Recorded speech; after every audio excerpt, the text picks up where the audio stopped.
بسم اللہ الرحمن الرحیم۔ السلام علیکم محترم ناظرین، جیسا کہ ہم سب جانتے ہیں مور ایک بہت ہی خوبصورت پرندہ ہے، لیکن یہ اس سے بھی زیادہ خوبصورت جنت میں تھا۔ مور کی خوبصورتی اور اس کے حسن پر سبھی پرندے ناز کرتے تھے۔ ان سب خوبیوں کے باوجود بھی مور نے ایسی کیا حرکت کی کہ جس سے اللہ تعالیٰ نے مور کو جنت سے نکال دیا۔ اللہ تبارک و تعالیٰ نے جب حضرت آدم علیہ السلام اور اماں حوا کو پیدا کیا، اس کے بعد ان کو جنت میں بھیج دیا۔ وہ دونوں جنت میں بہت ہی سکون سے زندگی گزار رہے تھے، بہت ہی مزیدار اور لذیذ پھل اور میوے کھایا کرتے تھے۔ لیکن ایک اناج جس کو کھانے سے اللہ پاک نے انہیں منع فرمایا تھا، وہ اناج گندم تھا۔ محترم ناظرین، حضرت آدم علیہ السلام کی وجہ سے ہی شیطان کو جنت سے نکال دیا گیا تھا۔ اسی وجہ سے شیطان کو حضرت آدم علیہ السلام سے دشمنی ہو گئی تھی اور وہ حضرت آدم علیہ السلام کا دشمن بن گیا تھا۔ شیطان کی یہ خواہش تھی کہ وہ کسی بھی طرح حضرت آدم علیہ السلام کو جنت سے نکال دے اور ساتھ میں اماں حوا بھی جنت سے نکل جائیں۔ جب شیطان کو خبر ہوئی کہ حضرت آدم علیہ السلام کو تمام میوے کھانے کی اجازت ہے، لیکن ایک اناج جو کہ گندم ہے اسے کھانے کی اجازت نہیں ہے، تو شیطان نے سوچا کیوں نہ بدلہ لیا جائے۔ انتقام کی آگ میں لیے جنت کے دروازے کے پاس بیٹھا رہا اور 300 سال تک وہاں پر بیٹھا رہا کہ کوئی جنت کے دروازے سے باہر آئے اور شیطان اس سے بات کر سکے۔ ایک دن جنت سے مور باہر آیا، شیطان نے اس کو دیکھا اور بہت خوش ہوا، اور شیطان نے اس مور سے پوچھا، اے خوبصورت پرندے تم کون ہو؟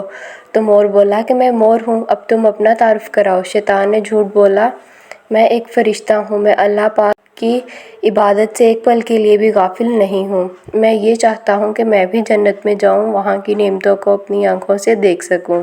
تو شیطان مور سے کہنے لگا کہ کیا تم مجھے جنت کے اندر لے جاؤ گے؟ میں تمہیں اس کے بدلے 3 ایسی باتیں بتاؤں گا جس سے تمہیں اپنی زندگی حاصل ہو جائے گی، تمہیں بڑھاپا اور بیماری نہیں آئے گی، تم ہمیشہ کے لیے جنت میں ہی رہو گے۔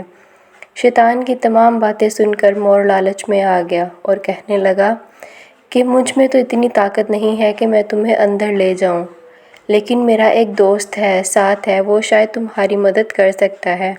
یہ کہہ کر دوست سام کے پاس آیا اور اس کو ساری بات بتائی، تاہم سام بھی شیطان کی باتوں سے بہت خوش ہو گیا۔ پھر شیطان کو اپنے منہ میں چھپا کے جنت میں داخل ہو گیا اور یوں شیطان اپنی چال میں کامیاب ہو گیا۔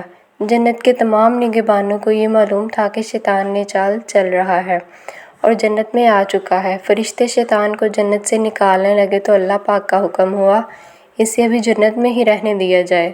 وہ فرشتے اللہ تبارک و تعالیٰ کے حکم سے رک گئے۔ شاید حضرت آدم علیہ السلام کا امتحان تھا۔ حضرت آدم علیہ السلام کے پاس اور اماں حوا کے پاس جا کر اپنی محبت کا اظہار کرنے لگا۔ وہ دونوں ہی اس کو پہچان نہ سکے کیونکہ ماضی کے مقابلے میں شیطان کی شکل تبدیل ہو چکی تھی۔ شیطان کہنے لگا کہ میں چاہتا ہوں کہ آپ دونوں ہمیشہ جنت میں ہی رہیں اور ہمیشہ خوش رہیں۔ حضرت آدم علیہ السلام نے اس کی بات بہت غور سے سنی۔ شیطان نے کہا کہ اگر آپ میری بات پر عمل کریں گے تو آپ کو جنت کی اور بھی سہولتیں ملیں گی۔ حضرت آدم علیہ السلام شیطان کے بہکاوے میں آ گئے اور کہنے لگے یہ کیسے ممکن ہے؟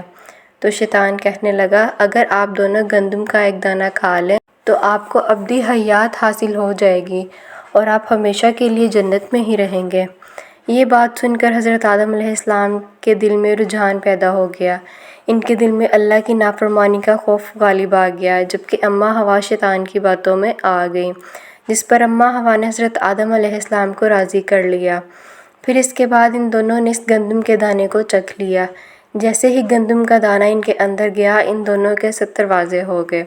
اس کے بعد دونوں اپنے ستر چھپانے لگے اور اللہ کے خوف سے کانپنے لگ گئے۔ اس دوران اللہ تعالیٰ نے فرشتوں کو یہ حکم دیا کہ حضرت آدم علیہ السلام اور اماں حوا دونوں کو جنت سے زمین پر اتار دو۔ حضرت آدم علیہ السلام کو سری لنکا کے قریب زمین پر اتار دیا، جبکہ اماں حوا کو جدہ کی سرزمین پر اتارا گیا، اور مور جن خوبصورت پیروں سے لے کر شیطان کو جنت کے اندر آیا تھا، خوبصورت پاؤں اللہ پاک نے مور سے لے لیے۔ سانپ اپنے منہ میں شیطان کو چھپا کر لایا تھا، اس کے منہ کی خوبصورت خوشبو کو چھین کر اس کے منہ میں زہر ڈال دیا گیا۔ پھر مور کے ساتھ ساتھ سانپ کو بھی جنت سے نکال دیا گیا۔ تب ناظرین، آپ کو آج کی ویڈیو کیسی لگی؟ امید کرتی ہوں آپ کو ویڈیو پسند آئی ہوگی۔ ویڈیو اچھی لگی ہو تو لائک کریں چینل کو سبسکرائب کر لیں تاکہ ایسی اچھی اسلامی معلومات آپ تک پہنچتی رہیں۔ رب العزت آپ کو اور میرا حامی و ناصر دعاؤں میں یاد رکھیں۔ اللہ حافظ۔